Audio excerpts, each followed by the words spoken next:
La longue bagarre pour savoir si le XRP est une valeur sûre pourrait s'éterniser jusqu'en 2023. Mais l'entreprise et les défenseurs de la crypto voient des signes de plus en plus encourageants. Cela fait plus d'1 an que la SEC a stupéfié le monde de la technologie en poursuivant Ripple, donnant le coup d'envoi de la bataille juridique la plus surveillée de la crypto. L'affaire, dans laquelle la SEC a accusé la centrale cryptographique de violer les lois sur les valeurs mobilières, s'est transformée en une bagarre prolongée, avec l'avenir de la réglementation cryptographique potentiellement en jeu. Mais pas indéfiniment. Il y a de bonnes nouvelles en perspective. Vous voulez découvrir cette révélation audacieuse? Alors, regardez la vidéo jusqu'au bout. Le juge qui préside le procès de la SEC contre Ripple a rejeté une motion de la SEC visant à reconsidérer le privilège de processus délibéré concernant un ensemble d'emails et de versions préliminaires d'un discours prononcé par William Inman, alors directeur de la SEC, en juin 2018. En d'autres termes, la SEC devra désormais publier ses courriels et les versions préliminaires du discours de 2018. Plus tôt dans le mois, l'organisation à but non lucratif Empowerment Oversight a rendu public un ensemble distinct d'emails internes de la SEC, acquis via une loi sur la liberté d'information, qui contenait des preuves de la conduite inappropriée des fonctionnaires de la SEC impliqués dans le procès de Ripple et exposait un conflit d'intérêts. Dans les courriels publiés par Empowerment Oversight, l'ancien directeur de la SEC William Inman est mis en garde contre un conflit d'intérêts potentiel avec le procès contre Ripple. Son précédent employeur, Simpson Taché, est une organisation qui a travaillé à la promotion d'Ethereum. Empowerment Oversight a déclaré que les courriels version préliminaire encore à publier concernant le discours de 2018 de Inman pourraient démontrer que la SEC appliquait de manière sélective les réglementations dans le secteur des crypto-monnaies. En outre, il pourrait prouver que Inman avait sciemment un conflit d'intérêts lorsque la poursuite contre Ripple a été engagée. Un avocat de la défense connaissant bien l'affaire a déclaré que la décision du juge marquait une très grande victoire pour Ripple. Avant la décision selon laquelle la SEC devrait remettre ses documents, John Ditton, un avocat de la défense représentant 65 000 détenteurs de XRP du côté de Ripple dans le procès, a déclaré qu'il ne pensait pas que la SEC ne remettrait pas ses documents. La bataille se poursuivra probablement l'année prochaine, après que Ripple et la SEC se seront mis d'accord sur un calendrier pour la prochaine phase de l'affaire. Les dépôts et les audiences sur les motions de jugement sommaire s'étendront jusqu'en décembre. À ce moment-là, un juge fédéral décidera de l'affaire ou la soumettra à un procès. Il semble maintenant qu'une résolution viendra en 2023, a déclaré Stuart Alderoty, avocat général de Ripple, dans un tweet. La bataille, qui a commencé en décembre 2020, est centrée sur l'affirmation de la SEC selon laquelle Ripple n'a pas enregistré des XRP d'une valeur d'environ 1,4 milliard de dollars en tant que titre. L'issue du procès pourrait avoir des implications considérables pour la crypto. Si la SEC l'emporte, elle pourrait bouleverser le mode de fonctionnement des sociétés de crypto-monnaies, en créant un précédent selon lequel les actifs numériques qu'elle propose aux utilisateurs doivent être soumis aux règles strictes de déclaration et d'enregistrement qui s'appliquent au titre. Si Ripple gagne, il s'agirait d'une victoire importante pour la crypto, alors que le secteur est en pleine croissance et fait face à un examen réglementaire plus intense sur de multiples fronts. La longue bataille judiciaire a été frustrante pour Ripple, qui a accusé la SEC d'intimidation juridique et de tactiques dilatoires. Alderoty a suggéré que Ripple n'avait pas d'autre choix que d'accepter l'extension du calendrier. Pour ceux qui demandent si c'est un dépôt conjoint, oui, c'est le cas, a-t-il dit. Mais, sur la base des antécédents de la SEC, si nous n'avions pas accepté cela, l'itération suivante aurait probablement été encore plus longue. Le président Gensler prêche justice différée et justice refusée lorsque les entreprises se défendent contre les enquêtes d'intimidation de la SEC, a-t-il ajouté, faisant référence au discours du chef de la SEC, Gary Gensler, en novembre 2021. Il a promis que l'agence se concentrerait sur la résolution rapide des affaires. Mais l'affaire Ripple est tout le contraire de la SEC qui utilise toutes les tactiques à sa disposition pour maintenir ce nuage d'incertitude sur le marché, a-t-il déclaré. Justice retardée en effet. La SEC ne fait pas de commentaires au-delà des dépôts publics, a déclaré un porte-parole à Protocol. Il existe cependant d'autres spéculations.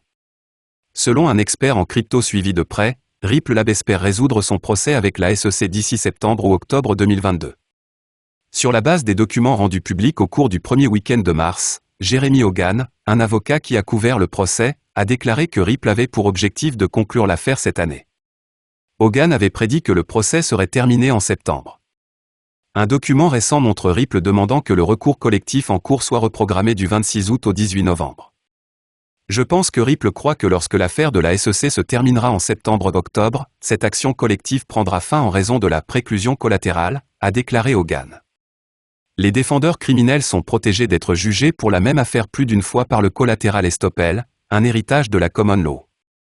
Lors d'une interview avec Fox Business, le PDG de Ripple, Brad Garlinghouse, a déclaré que la SEC avait un dossier difficile contre la société de blockchain d'entreprise. En août 2018, il y avait 47 millions de pièces XRP en circulation. Il s'agit de la crypto-monnaie native de Ripple, une entreprise qui a créé un système de paiement en crypto-monnaie. Le XRP est l'actif numérique de Ripple construit pour les paiements mondiaux, ce qui implique qu'il rivalisera avec le système bancaire pour les transferts d'argent. Les clients de détail comme les banques pourraient bénéficier du faible coût d'envoi d'argent du XRP. Avec des coûts de transaction minuscules et une finalité de transaction de moins de 5 secondes, Ripple offre une proposition de valeur fondamentale. La bataille s'est déroulée à un moment critique pour les crypto-monnaies. Le secteur a connu des changements spectaculaires depuis le procès intenté par la SEC en 2020, depuis la croissance rapide du secteur et l'apparition de nouveaux acteurs et de nouveaux types d'actifs comme les NFT jusqu'à l'intensification de l'examen réglementaire et politique des crypto-monnaies sur des marchés critiques, notamment aux États-Unis, en Europe, en Chine et au Royaume-Uni. Le PDG Brad Garlinghouse a lancé un avertissement: les régulateurs comme la SEC empêchent les États-Unis de profiter du potentiel de croissance de la crypto-monnaie. La SEC semble parfaitement satisfaite de laisser les États-Unis prendre encore plus de retard, tout cela pour protéger leur juridiction aux dépens des citoyens américains, a-t-il déclaré dans un tweet. Pour les sceptiques et les critiques des crypto-monnaies, y compris des personnalités de premier plan comme la sénatrice Elizabeth Warren et une série d'experts juridiques et financiers, le procès de Ripple vise à freiner une tendance qui se répand rapidement et qui pourrait sérieusement compromettre les lois destinées à protéger les investisseurs dans le système financier. La croissance explosive des crypto-monnaies au cours des 2 dernières années a déclenché une forte pression pour plus de transparence et de responsabilité de la part des entreprises qui offrent une sélection croissante d'actifs et de services numériques, dans un contexte de crainte croissante d'une instabilité qui pourrait conduire à un crash financier. La SEC soutient que XRP est essentiellement une offre illégale de titres et que Ripple n'a pas fourni le type d'informations financières et de gestion requises par la loi.